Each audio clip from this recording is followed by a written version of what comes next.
Get up, let me begin. This is TWSN. You ain't heard about us yet, well you better know now, because it's the place that it all goes down. How is everybody doing? Welcome back to yet another week of the TWSN Kickoff Show. My name is Shaun, and I'm here with the fantastic crew every week of Marissa, Chris, Aidan, and Max. And we are here to break down what should be an exciting Sunday of football. Remember, guys, if you have any questions throughout the show, please feel free to comment them. Gambling, fantasy, even life questions. We're here to answer them all for you. And also follow TWSN on Instagram, Twitter, Facebook. And also find us on our TWSN Patreon. You want betting Patreon. You want to make money every single day, every single week, every single Sunday. You want to walk out with a couple good games watched, a smile on your face. Log in right there, subscribe right there, and you'll walk out happy pretty much every Sunday. I virtually guarantee it, a little bit extra money in your pocket. But with that said, let's dive right into this week of football. The first game we have, the Dallas Cowboys facing the Denver Broncos. The Cowboys are -10. Denver, Drew Lock out with COVID this week. Doesn't really matter, not like he's the starter anyway. But at home, I guess, Aidan, I'll kick this one off with you. What is the key for Dallas in this one to not only win but cover that 10-point spread? I just really want to see them go in there as long as they can put up some points against Denver, who has a good defense. Let's keep that in mind. But you put up points against this Denver Broncos defense, their offense isn't going to keep up. It's as simple as that, especially against Dallas's defense, which has actually been a lot better than expected this year. So as long as Dallas can go in and put up points as they usually do, they should have no problem winning this football game. And I guess, Chris, I'll kick this one up to you right now. So looking at this 10-point spread, every single week we talk about, do we want to touch a spread this big? Are you comfortable touching the spread that would be this big? And this one I think I would with the Cowboys. I think they're just a far better team, and the Broncos are kind of reeling. They just traded away Von Miller, so they don't have him. Drew Lock is out, so they're going to have to stick with Trey Bridgewater no matter what.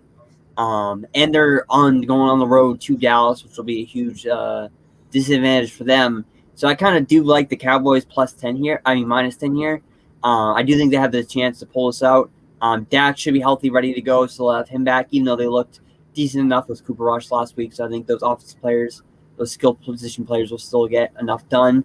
And I just think this Broncos offense isn't going to be able to do enough to get points on the board against the Cowboys defense, who has slowly improved as the season is going on. All right, and Aidan, before we move on, I'm just going to ask you a generalized football question here looking at the Broncos. Broncos coming to this one 4-4, and I get that they're heavy underdogs. They started this season 3-0, and they went from being potential, teams that we were looking as growing to deadline sellers. At what point do we have to start putting the hot seat on Vic Fangio? I think you've already got to start heating it up. I think we talked about that 2 weeks ago or so. But, another loss or two, you really have to start. And listen, before I go on a tangent there, sorry to cut myself off, but I do want to acknowledge that there isn't a ton of talent, at least offensively, on that team. I really don't think there's a lot a head coach should do. And I know Vic Fangio is more defensive-minded. I'm not a huge Vic Fangio guy, but I'm not going to put the whole burden on him. I do want to give him the rest of the season, though, to see what he can do with the talent that Denver has. But if they finish the year, 6-11, you really got to start having that discussion. And I think that's one of the things you got to look at. Some teams take a little bit too long to put on the hot seat. I feel like Denver's never overachieved, and that's one of the things a good coach can do. They can help that team overachieve. I've never looked at Denver and Fangio's tenure and said they're doing that. Really? But speaking of a team that I guess we could say is overachieving, or at least overachieving to preseason standards, the Cincinnati Bengals at home against the Cleveland Browns, a big division game, could further extend or push themselves closer to not even a playoff, but potentially in the playoffs, but also a bye. Cincinnati's 2-point favorites at home. And Marissa, I'll kick this one to you, I guess. From the Bengals' perspective, what do you got to do to win this one in front of your home crowd and push yourselves closer to that division title?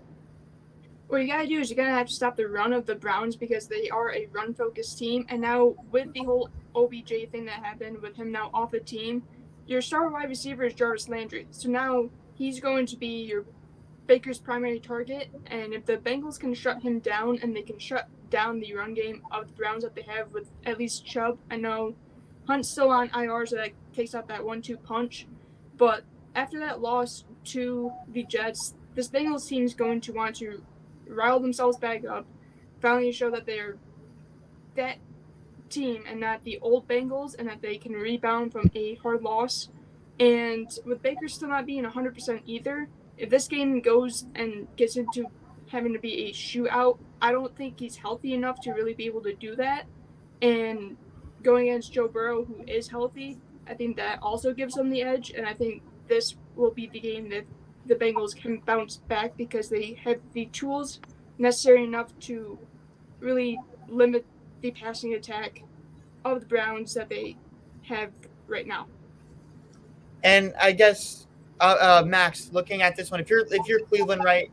I think I heard you say it pre-show that we've been talking about it multiple weeks this year. They haven't done anything close to living up to expectations. Now without any OBJ, I'm a big Donovan Peoples-Jones guy, but he doesn't have that effect on a game that OBJ can have, that potential. He doesn't have that spark to him. So what is it outside of Nick Chubb that this defense should be scared of? Is there anything else outside of Nick Chubb with no Kareem Hunt that there is to be scared of? Well, let's not forget that OBJ wasn't a big focal point of the offense, even when he was on the field this year for Cleveland. So to me, I think people are overstating his loss, because even when he was on the field, he wasn't getting targeted that much. He was dropping passes. He looked like a shell of himself. So I think that the loss really isn't that significant, all things considered. But I do think that, the biggest concern if you're facing the Browns has to be Nick Chubb, and I'd say Dearness Johnson. I think Dearness Johnson has earned enough of that respect in the games that he's been getting more snaps, because like Marissa mentioned, Kareem Hunt is on IR, to merit some consideration in terms of scheming against him. I think he's a prolific runner of the football. I think Jarvis Landry, like Marissa mentioned as well, is probably their primary option. I think he's definitely a dangerous player to go against. Again, that's just banking on him staying consistent. I think the issue was, he gets on a pretty hot streak on a couple drives. He'll catch a few passes and make a few big plays, but then he gets hobbled off the field, or there's something else that goes on. I think he needs to just stay on the field and stay consistent. But I'll be honest with you, with the Browns, I think they would honestly have a better chance if they had Case Keenum starting than Baker Mayfield was starting. And I mean that wholeheartedly, because Baker Mayfield is facing, obviously, the shoulder injury. He's not throwing the football nearly as effectively as he could. But also, I just think that Case Keenum, as he proved in that Thursday night game, in that scheme, in that Stefanski scheme, obviously they made it to an NFC Championship game together when he was in Minnesota. So obviously he's familiar with that run-heavy scheme, and he's also prolific enough as a passer to thread the needle when he has to. And I just think that if I were the Browns, why would you risk playing an injured Baker Mayfield in such an important divisional matchup that could ultimately decide who's going in the playoffs, who's not, when you have Case Keenum, who can be just as effective, in my opinion, right now, especially since he's healthy. So I think the Bengals should be favored here, but I think the Browns really should have considered starting Case Keenum. I think they would have made it a much more interesting game.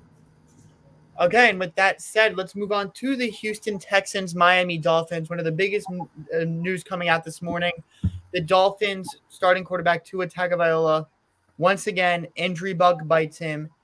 Dolphins, last time I checked, were -4. I'm still waiting to see the full effect of how the line adjusts with that Tua injury. But I guess, Aidan, looking at now Jacoby Brissett under center, we already got a 2-game sample size out of him earlier this season. What is the effect that is going to have on the Jalen Waddles, the Mike Gesicki's, the Myles Gaskin? What is the fantasy effect of that? First of all, I'll start with Waddle, because I own him in all my leagues, and I was like, damn it, I don't like this. We've seen Waddle have a lot more success with Tua. Jacoby Brissett, scrambles a little bit more, and they've used Waddle as kind of that short yardage playmaker. They don't get him going downfield as much as maybe they should, but they like to get him the ball around the line of scrimmage. And for Gesicki and Gaskin, I think a lot of that's going to come down to, for Gesicki, how much they want to throw the ball with Jacoby Brissett. And for Gaskin, I want to see what type of lead they get off to. If the Dolphins can jump out to an early lead, maybe they go a little more run heavy. They throw a screen in there. If they've got the Houston Texans on their heels, maybe we see Gaskin get involved. We all know he's one of the more inconsistent players in fantasy. I know he's very frustrating, but this should be a good matchup for him today. You never really know with them, but if there was going to be a game where Gaskin would have, a successful fantasy performance, I feel like today would be one of those days. And now just looking at this overall effect on the game, obviously, we're looking at two of the bottom feeders in football here. How do you even slice this one? Is this a Miami day? Is this a Houston day with Jacoby Brissett, or is this now a toss-up in your opinion? It's definitely closer than I originally imagined. I had Miami winning, and I felt pretty good about it. I think they're a little better than the record shows. Granted, they've been very underwhelming. I saw them. No, they're not. I think they are. I think they're better than 1-7. They took the Raiders to overtime. I think they, I know that Patriots game, when they beat my New England Patriots, they looked solid and they haven't looked as good since. But I think this team's going to pick up a few more wins and maybe get to that 4-win mark by the end of the year. And Houston's one of their easiest opponents. And I know without Tua, this sucks, but Jacoby Brissett's a guy that has gone into different teams and people love him in the locker room. Not a great quarterback, but it's not a terrible backup. So I don't see a big enough dip for me to change my pick here. Also, Tua Tagovailoa is active, but only as the QB2, so he's the emergency backup. Very curious. You don't see that too often. That just got reported. Saints did they? What'd you say? I believe they 1 year, about 2 years ago, they did that with Drew Brees, where Brees might have been hurt, but they just had him in case.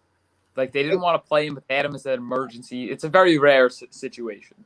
Yeah, no, I haven't seen it too often, but look, if you could keep him off the field, let him heal, and Jacoby's good enough, then Jacoby's good enough. Like you said, the drop-off in your mind isn't too significant, so that's one of the things we could look at here. But then now moving on to the NFC South, the Atlanta Falcons and the New Orleans Saints. Saints 7-point favorites at home in the Super Bowl. The Falcons coming off a loss to Carolina last week, just kind of been after their been underwhelming the entire season. I almost said they won opening week against the Eagles, but they even looked underwhelming against the Eagles. So I guess now, Chris, when you're looking at this one, divisional matchup, Saints still trying to push for that playoff card spot, got a good hand on a wild card spot right now. How important is this one? I mean, this is huge. Specifically for the Saints. I think the Falcons I don't think they have any shot at the playoff this year. I'm actually taking a risk. I'm going to go with my moral lock of the week. I'm going Falcons plus 6.5. I actually like the Falcons to cover in this game just because the Saints are going to Trevor Simeon. He looked decent enough last week, but I don't know if Trevor Simeon is going to be able to at least stay healthy and go a full game, just consistently getting points on the board. I think the Falcons will be able to keep it close. Saints have a really good defense. Falcons are going to be without Calvin Ridley. Obviously, he's announcing he's stepping away from football. But I do like the Saints to get Kyle Pitts involved, get Cordell Patterson out of the backfield, get the ball in his hands, get him some touches. So I like that in that regard. I think we're going to see a low-scoring game. And the Falcons have been able to keep their games close. Only lost to 6 last week to the Panthers. Obviously, that would be a game they wish they could win. But I do think the Falcons are going to be able to keep this one close, not lose by a whole lot, and be able to stay within striking distance the entire way. And Marissa, I guess if you're looking at this one, what are the X factors? What are the keys to each side for you? The X factor for the Saints for me is their defense, because their defense so far, both on the front and in the secondary, have looked phenomenal. Especially last week against the Buccaneers, they were able to really contain Tom Brady from being able to do too much to push the Buccaneers ahead for a win. And then for the Falcons, really, I'm looking at Kyle Pitts to try and make an impact on their offense, because now with Ridley out, he's really their X factor, in my opinion, because Russell Gage as the wide receiver has been up and down, injuries, hasn't really been on the field too often for him and Matt Ryan to really gain a connection. And I know Patterson has been phenomenal this season for them as well, given their circumstances. But I think you're really going to need to target Pitts to try and get down the field on the Saints defense. But in my opinion, I just don't see that happening, and that's why I have the Saints are winning the matchup. One guy I kind of want to see them get involved in, if my man Dash Peterson's still out there listening, he'll remember this name. He said to me one time on the TWSN show we did together, Olamide Zacchaeus. I don't know if I'm saying his name perfectly correct, but he's a guy that they target at least once every single game. And against Tampa, he had 4 targets. Against the Giants, he also had 6 targets. And there's a nice little stretch of games where he's seeing 3 or 4 targets a game as they were trying to force the ball to Pitts and Ridley. Past couple weeks, he's gone down a little bit, but he did get the start last week. I'd like to see if they could get a consistent offense going against New Orleans. You got a young corner there in Paulson Adebo who has a tendency to be a little bit jumpy. I'd like to see if you can get maybe Olamide Zacchaeus a couple extra touches. I think he's got a dynamic deep threat quality to him. Maybe you can get him to beat Adebo on one of those, maybe stretch that defense a little bit and make something happen. That's a guy I'm hoping to see in the aftermath of this whole Ridley thing. Maybe you could get maybe you can get some more depth, or you could prove that the team has a little bit of extra depth. But honestly, it's just one of those things that you need guys to step up in these situations. But Aidan, I guess, what are your expectations for Trevor Simeon here? Like, what do you have to? I guess, if you're looking at Simeon, you want him to just game manage, but what does he have to avoid, or what does he have to do to make sure that they can beat Atlanta? For Trevor Simeon, look, I temper expectations and I limit his role in today's game. Look, I don't trust him. I still don't. Even after last week, looking solid against Tampa Bay, one of the better defenses in the league, I'd run a lot with Alvin Kamara and Mark Ingram. I'd set up the screen game, more Alvin Kamara in the passing game. I just wouldn't ask Simeon to do a lot because then that's where I see turnovers coming in play. That's where Atlanta can jump up, get favorable field position, steal some easy points. That's what New Orleans has to avoid, because if this is, like Chris insinuated, that lower scoring game, I think New Orleans has the advantage because their defense is far better than Atlanta's. So I would give New Orleans the advantage there if this is a low scoring game. But Trevor Simeon's going to have to take care of the football, so I'd limit his role. Okay, and with that said, let's move on to the Las Vegas Raiders going on the road to take on the Giants. Raiders are 3-point favorites. Obviously, we don't need to go into the depth of details about the Henry Ruggs, Damon Arnett situation. If you follow the sports media landscape, our prayers are obviously with everybody. But nonetheless, there's still a game of football to be played. So I guess, Max, looking at this, going cross-country on the road, I mean, is it disrespectful for the Giants, for the Raiders to still be 3-point favorites after all of this? Like, how do you look at that line, or how do you even try to bet on that game considering the controversial week that's ensued? I think it's going to be. I think it's kind of what's called the rat line, and what that means essentially is the public is going to probably take the underdog here because of everything that you just mentioned. But I don't buy it. I think the Raiders are a far better football team, even with everything that's happened. So I just like them as a 3-point favorite here. And also, the thing is, look, it's been a rough week for the Raiders. It's been a rough week for us football fans hearing everything. And I just think that, the best way to cope with that is going out and playing football. And I think Derek Carr is going to exemplify why he's such a strong leader and why he's going to put that behind him and end up winning this football game. I think there's still questions to be asked of Daniel Jones. I think in general, he's had a pretty solid season, all things considered. I think, Shaun, you would probably agree with that. But I just think that, Saquon not playing, there's still those questions with the receivers, which one of them are going to be playing this week. There's always, a combination of them in and out.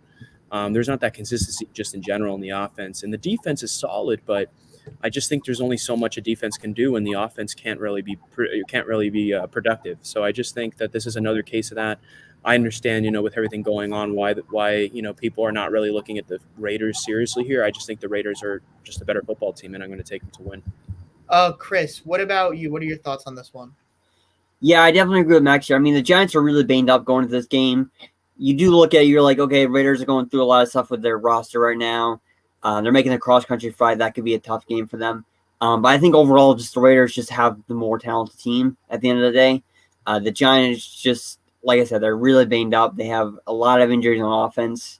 Daniel Jones has looked really good this year, but I don't know how much he's going to be able to do with the amount of guys he has active for today, the guys he has to throw to and the guy he has to hand the ball off to.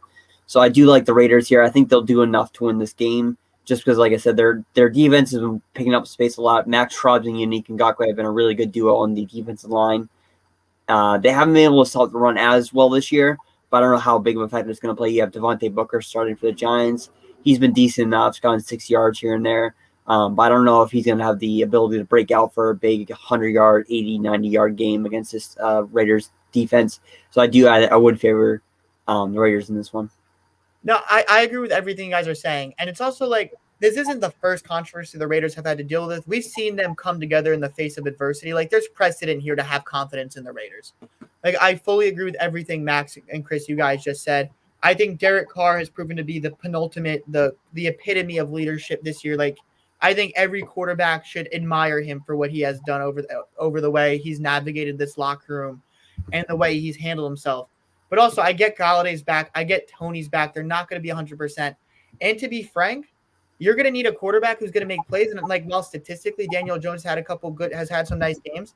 He hasn't been overly impressed, in my opinion. That Kansas City game, great quarterbacks, can make that extra play to bring your team to the next level.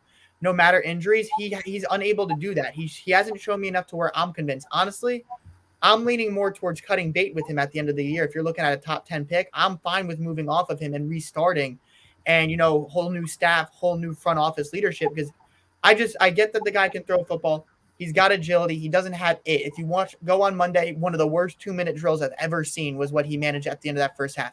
End of the game, similar thing once again. You need a quarterback who can overcome his mistakes, and in those last 5 or 10 minutes, if he's not an elite guy, who can go and elevate that team to the next level when it matters most. And he still hasn't shown me that ability to do that.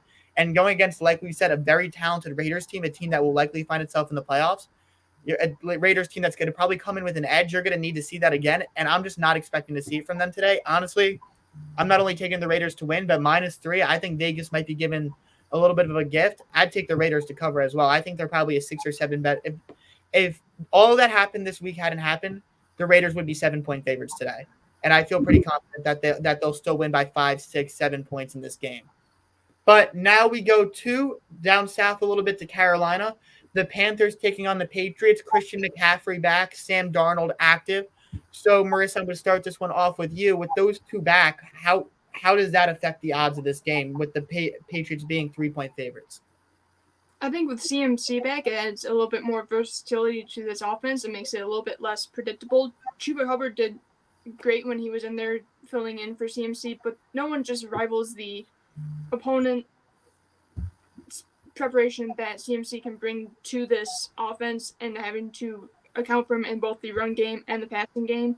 But still, with his first game back off of that injury, I don't think it's going to really be enough to bring him back to where he has been in the past.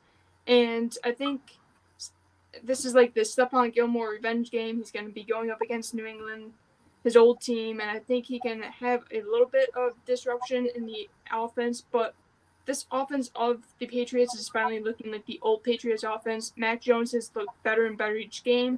He's gotten more comfortable in this offense. He's really taken the whole entire Patriot way and has shown really great composure in that offense. And the defense of the Patriots as well, it might not be what it has been in the past few years, but they've still been able to manage. And I think going up against Darnold, a quarterback that they've known, a quarterback that has made him see ghosts, I think that you're going to see them pretty much make him see ghosts again today, and Patriots are going to win. Okay, and Aidan, now I'm going to kick this a little bit to you. What are your thoughts on this one? What are the keys for Carolina? What are the keys for New England? Look, all I'll say is I was actually a little more threatened of Carolina with PJ Walker at quarterback, specifically for this week. New England, as you said, seeing ghosts with Sam Darnold, blitzing him, showing him all these different types of looks.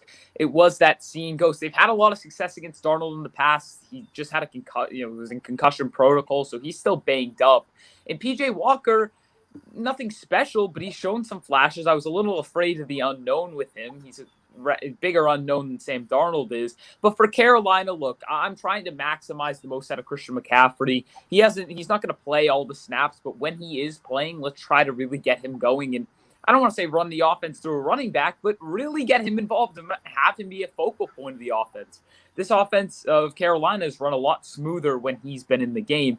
And for New England, I want to see them come in, take care of the football as they have done offensively, but also get the run game going. Because in the Chargers game, when they weren't having success, it's when they were starting to try and actually force the deep ball. They weren't running the ball. They weren't getting that short game, out of the shotgun going. That's where they've had success. And I know we want to see them push the ball downfield, but let's get the run game going and then let that open up the plays downfield. So as long as New England comes in and is focused today, I think they should win, but I'm not sleeping on Carolina. Okay, and now let's move on to the Buffalo Bills at the Jaguars. Bills, 14.5-point favorites. Jacksonville happens to be an NFL football team this year. But Marissa, I guess, this Bills team been extremely strong all season long.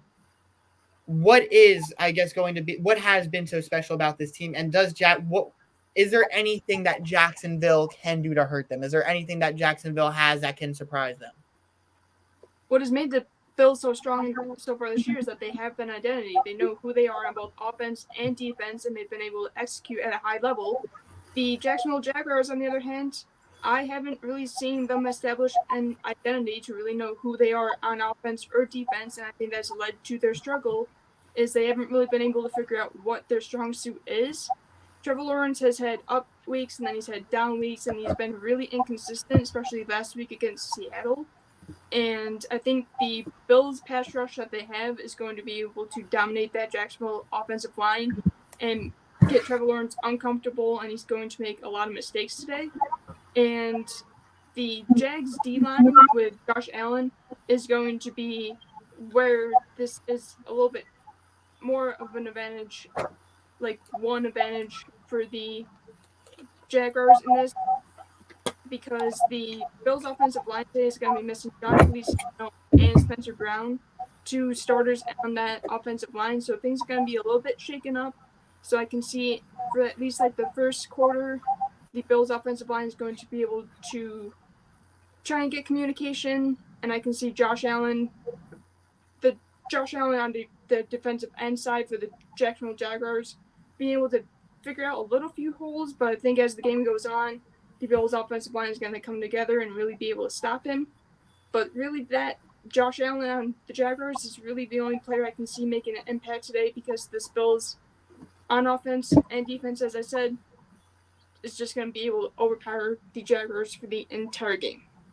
All right, and now, Chris, once again, we have this conversation so many times. 14.5-point spread. Can you bet it? No. Usually, yeah, it's kind of hard to bet this one. This one I might lean to betting just because it is against the Jaguars, and the Jaguars have looked so bad this year. The game is in Jacksonville, so there's that. There might be some crowd noise going against the Bills.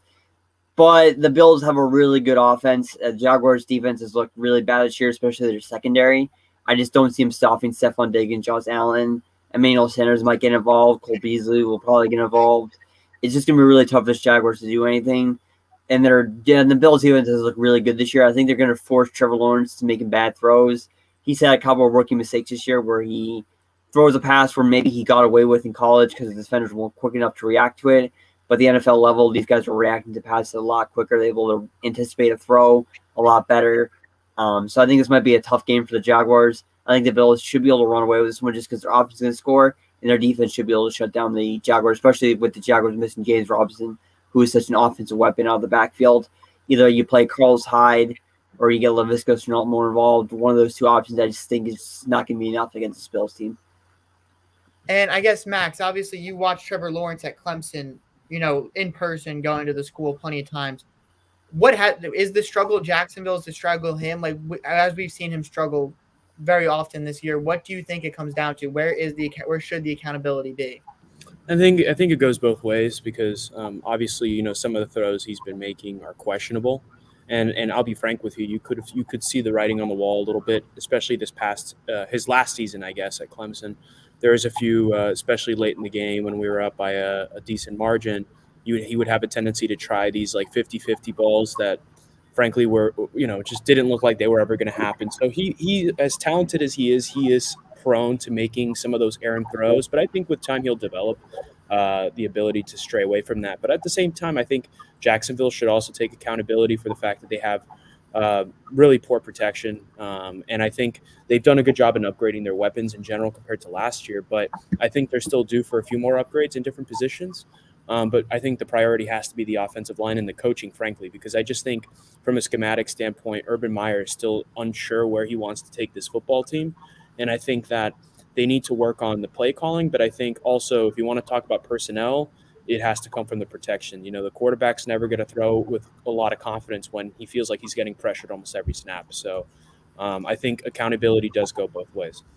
All right, and now let's go to the Minnesota Vikings taking on a fairly banged-up Baltimore Ravens team. Regardless, the Ravens are 6-point favorites at home. And, Aidan, I'm going to kick this one off with you. What are your thoughts on this game? I'll keep it short and sweet.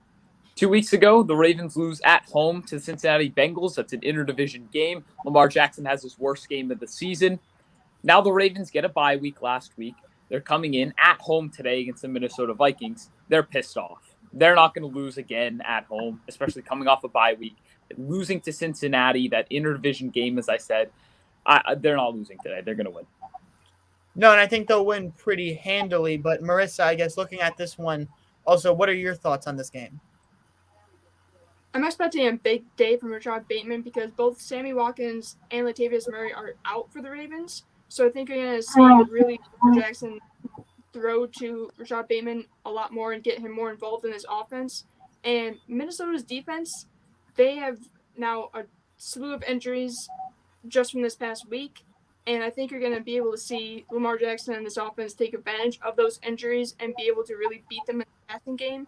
And then Minnesota's offense, Kirk Cousins has been accurate this year, but he's been accurate on making short passes within like 10 yards. So I don't really see him being able to throw the ball down the field on this Baltimore defense. I really do want to see this Baltimore defense, though, step up in the passing game and really stay consistent in their secondary. But otherwise, I think both on offense and defense of the Ravens is just a mismatch for the Minnesota Vikings. And when you look at the AFC standing specifically in the division, the North, yes, the Ravens still have the lead on the Bengals, virtue of the bye week tiebreaker, but they know there are certain strides to be made. If you see the reports yesterday, they were making a big push for Xavier Howard at the deadline because they realized how much they blitz. They need two really good cover corners. So if there is a place for Minnesota to exploit them this week, it's going to be working Adam Thielen out of the slot. Can Justin Jefferson burn Marlon Humphrey the way that Jamar Chase did? Obviously, I'm not expecting anybody to ever put up 200 yards on Marlon Humphrey, but nonetheless, can Justin Jefferson get his due? If they are going to win, it's going to come from the passing attack. They're going to have to be able to split it with a nice little dose of the running game as well. But let's go on to the Los Angeles Chargers, Philadelphia Eagles. Chargers, Justin Herbert's been battling an injury all week. Looks like he'll be set to play, though. The Eagles still 1-point underdogs at home. Max, I'm going to start this one off with you. How does this look to you? This just smells comeback or bounce back game rather for the Chargers. I just think the Eagles are a very beatable football team. I think after that gut-wrenching loss to the Patriots, I think the Chargers are due for a bounce back game. I expect Herbert to have maybe his best stat line of the season. I think that's an incredibly beatable defense. And again, I'm not saying that the Eagles can't keep this competitive. I'm sure they can, but I don't know. I just think the Chargers are a far better football team. I think Justin Herbert is a fantastic quarterback, and I think they really need to have a get-right game to be back in the thick of things like they were early on in the season, and I think this is a perfect opportunity for them to get that. And I guess, Aidan, as you're looking at this, obviously we already talked about a lot of us believe that the Raiders are going to win that division. The Chiefs beat the Giants on Monday Night Football. As shaky as they've been, they're always a second away, it feels like. I know the look I get, but like the Chiefs, as long as if Patrick Mahomes can magically get things right, Andy Reid, they can work their way back into things. How much wiggle room do the Chargers have left after that last loss? I'll take a peek at the standings right now. It is pretty close, though. You're looking at it. Sorry, I'm gonna move. Actually, no, I don't need to move. All right, I got 5. You got them? 4-3 Chargers, 4-4 Chiefs, 4-4 Broncos, just for reference. Denver's out of it, in my opinion. They're not winning this division. Raiders are the favorites right now. They're in first, but I don't believe they're going to win this division. I haven't all year. I still think they're going to fizzle out a little bit towards the end of the season. And the Chargers, to me, right now have to be the favorites, even after these past 2 losses. But, Shaun, as you said, what is the wiggle room? Right now, they're in the middle of the pack. They need that get-right game. They need this bounce-back game after 2 back-to-back bad losses, in my opinion.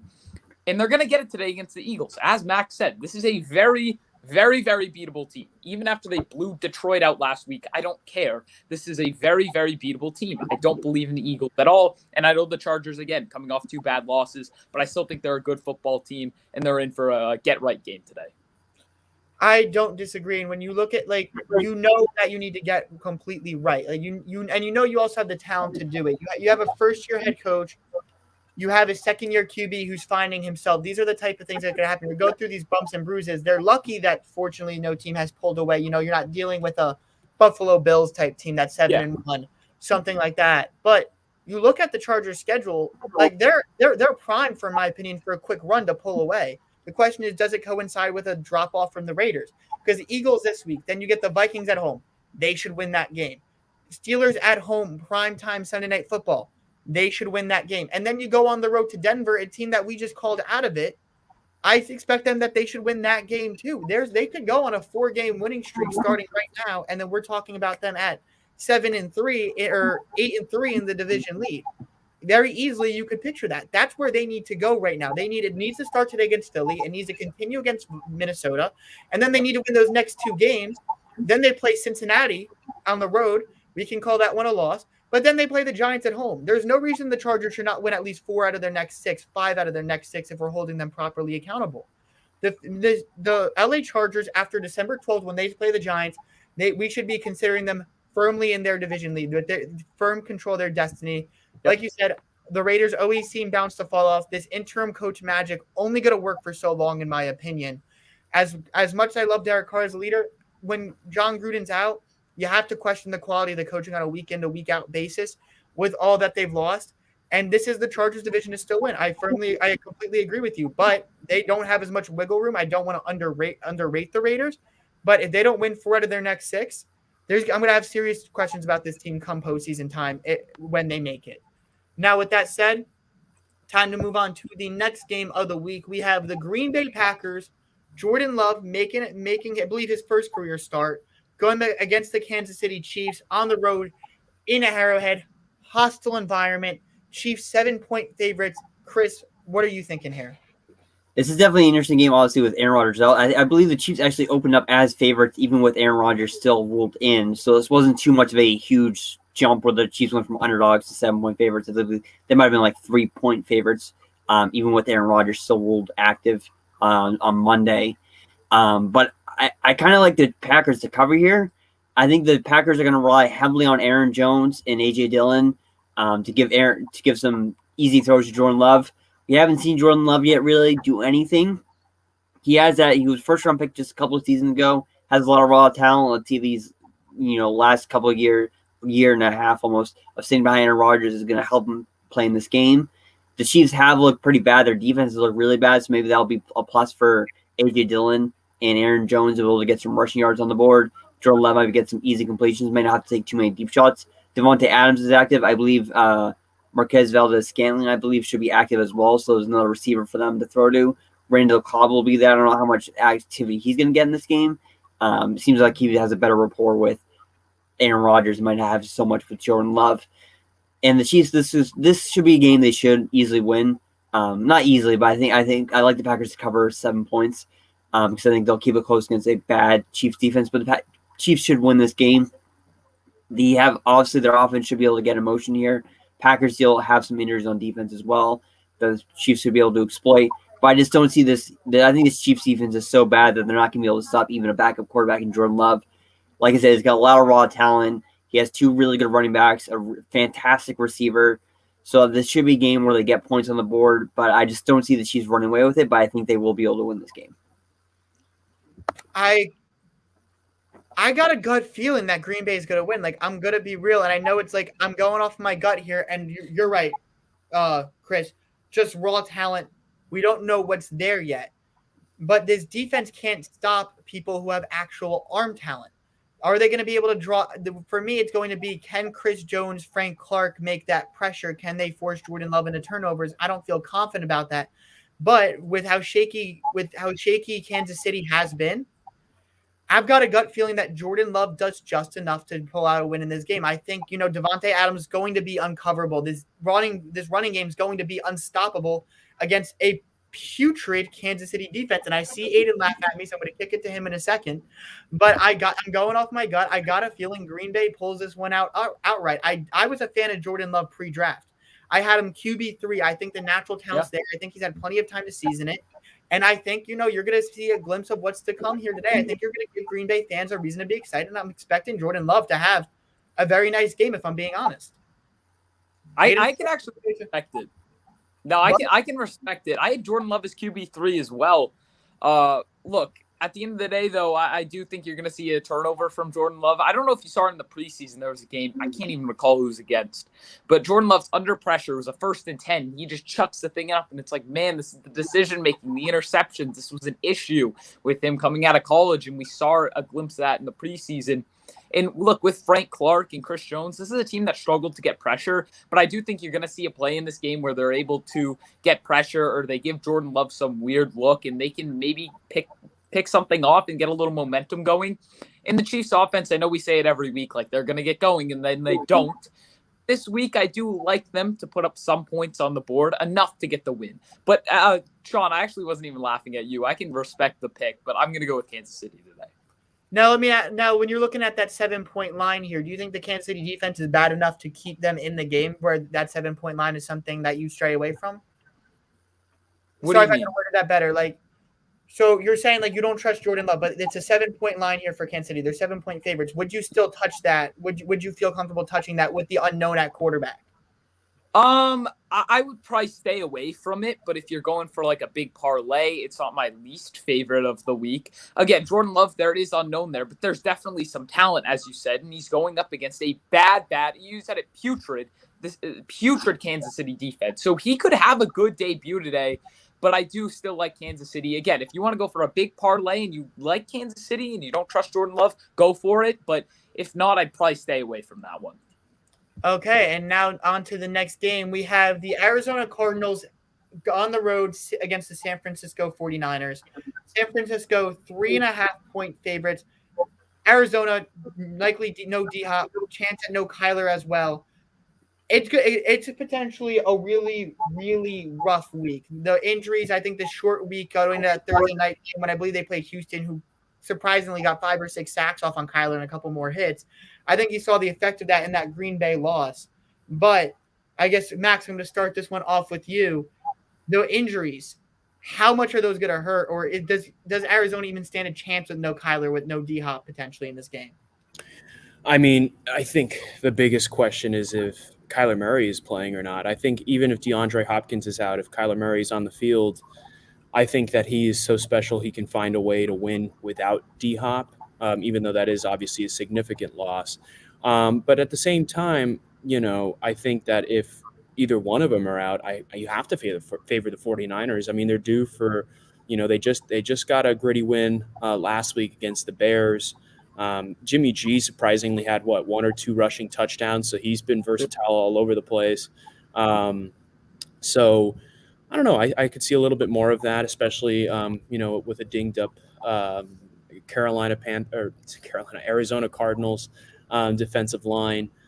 But again, I think it really hinges on Kyler Murray more than D-Hop. Obviously, D-Hop is special, but I think, like I said, Kyler Murray is more than capable of coming in and affecting a game, and ultimately maybe even being the reason why they win the game. But assuming Kyler Murray does not play, which it's looking like it's a 50-50 last time I checked, I'm going to have to lean 49ers. But if Kyler Murray plays, even without D-Hop, I like the Cardinals.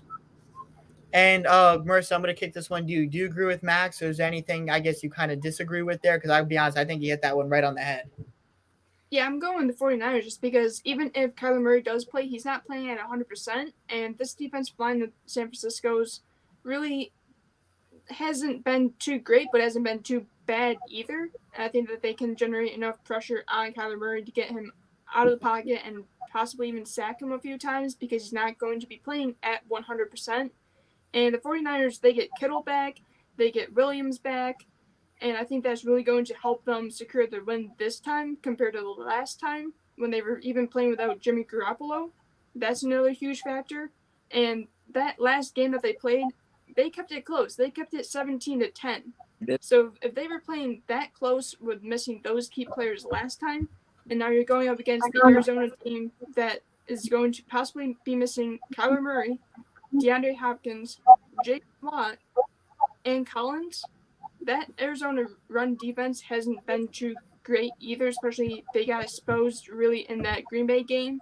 And going up against the run game of the San Francisco 49ers, I think that's going to be able to give them the edge in this one. So those injuries piling up for Arizona while San Francisco's getting healthier, I'm going San Francisco here. All right, and now we're going to go to Sunday Night Football. Los Angeles Rams, 7.5-point favorites against the Derrick Henry-less Tennessee Titans. Jeremy McNichols, Adrian Peterson leading that backfield now. So I guess, Max, I'm going to start this one off with you. looking at the Tennessee offense, like Jeremy McNichols, nice receiving back, nothing special. Adrian Peterson, 35 years old at this point. What is that running game? Is there even a chance that running game gets the production that Tennessee will need to win? I would say it depends on the opponent. I think this week, definitely not. I think they're playing, in my opinion, the Super Bowl favorites. But I think that if they were playing a lesser team, you could definitely make that argument, because I think that Adrian Peterson still has a little bit left to give to the sport. I think he's still a very talented player. And I think Jeremy McNichols, I think the coaching could find a way to get him efficient and involved in this offense. So I have no doubt in my mind that they can cope, not do much better than they would without Derrick Henry. Obviously, Derrick Henry is, in my opinion, the leader for the most valuable player in the league. But it's unfortunate that he got injured. But I just think, my mortal lock of the week has to be the Los Angeles Rams here. I think, like I said, they're my Super Bowl favorites right now. I think they just added Von Miller. This is going to be his debut game. I'm really interested to see how he fits schematically there. I have no doubt that he'll be fantastic, especially if he can stay healthy. I think the fact that Derrick Henry isn't there, I mean, he is just the most unguardable player in football. I mean, it's incredible how teams week after week scheme after him, and how I don't think I've ever seen a team have just such a one-man wrecking crew where they literally scheme their games off of one guy. And teams know that they have to, stack the box and defend it, but they just literally can't do anything about it. So it's a huge loss for them. I think it's going to put a lot of pressure on Ryan Tannehill to make the right throws. I'm sure he can, and that's assuming that his receivers can stay healthy and efficient. But I just think this week it's really bad timing for that injury, because they're playing a Rams team that is insane on all sides of the football. I think Matthew Stafford's playing his best football of his career, and I just think that it's just too much of an ask to try to scheme without Derrick Henry for this game immediately following his injury. So I like the Rams here, and that's my mortal lock of the week. No, I agree with you 100%. I also thank you for bringing up the Von Miller point, because Von Miller on this defense, you're going to see some of the best football, in my opinion, we've seen out of Von Miller in a while, because I've always said this, right? The effect Aaron Donald has, we always say how great QBs can elevate a receiver, because I hear it every year. Dante Fowler Jr. was a bust in Jacksonville. He goes to the Rams, earns a big contract, not good in Atlanta again. Leonard Floyd was underwhelming in Chicago, goes to LA, becomes what people thought he was going to be. It's not because they're figuring him out. It's because Aaron Donald demands so much pressure on the interior that he makes these edge rushers better, because they're only facing one-on-one matchups. Yep. Von Miller is not going to be facing double teams for the first time in maybe his career. As good as Bradley Chubb was as a pass rushing partner when he was healthy, it's nothing compared to arguably the greatest defensive player to ever play the game. In my opinion, Aaron Donald is the greatest defensive player of all time.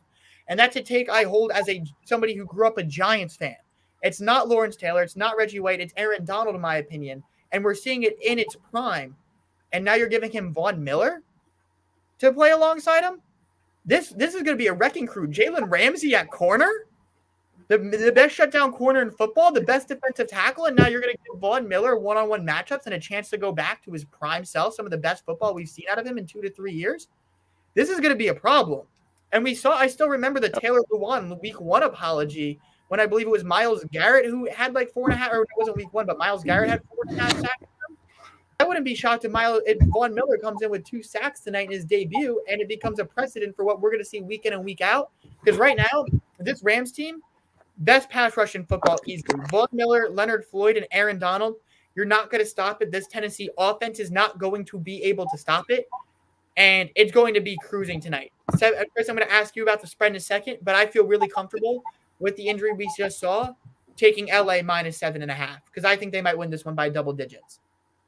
Yeah, I think I would have to go with that pick as well, just because, look at the Titans. Julio Jones and A.J. Brown were both limited participants in Friday's practice. Are questionable for tonight's game. If one of those 2 guys are out, even both those guys are out, it's a huge loss. We'll see what Adrian Peterson can do, but he's not Derrick Henry. Derrick Henry is just an unstoppable force. You just can't tackle that guy. You can't bring him down. And I just think Adrian Peterson at 35 just isn't going to have that same effect.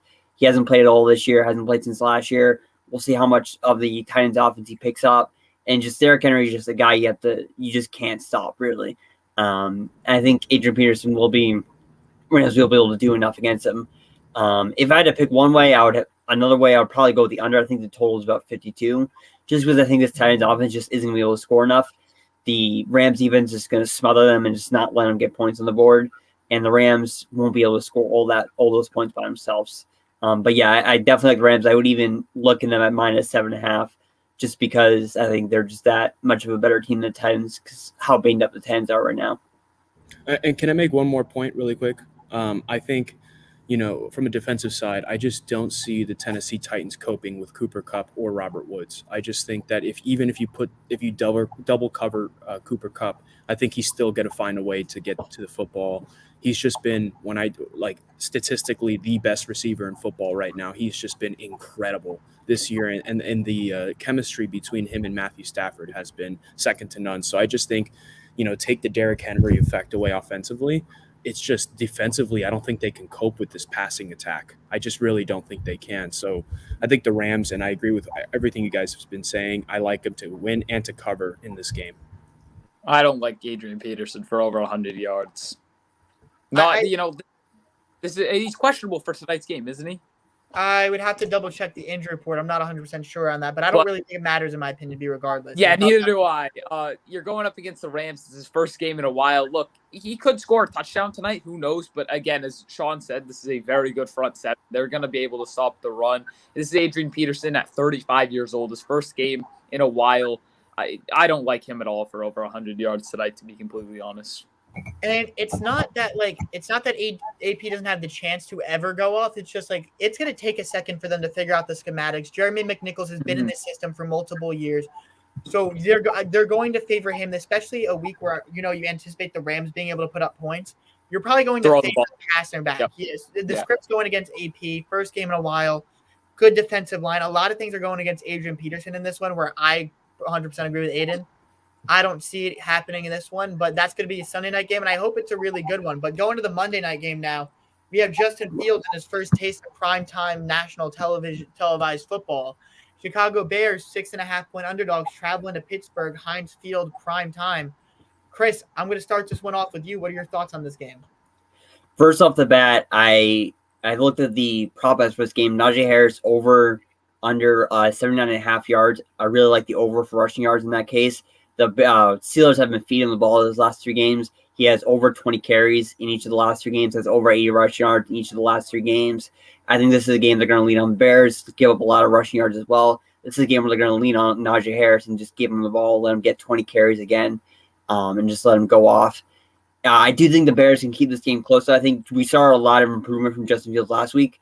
This Steelers pass rush is going to be a problem for him, but I think he's going to be able to get out of the pocket, move around, make 7 plays. I think he has more confidence in himself right now after that terrible Bucs game.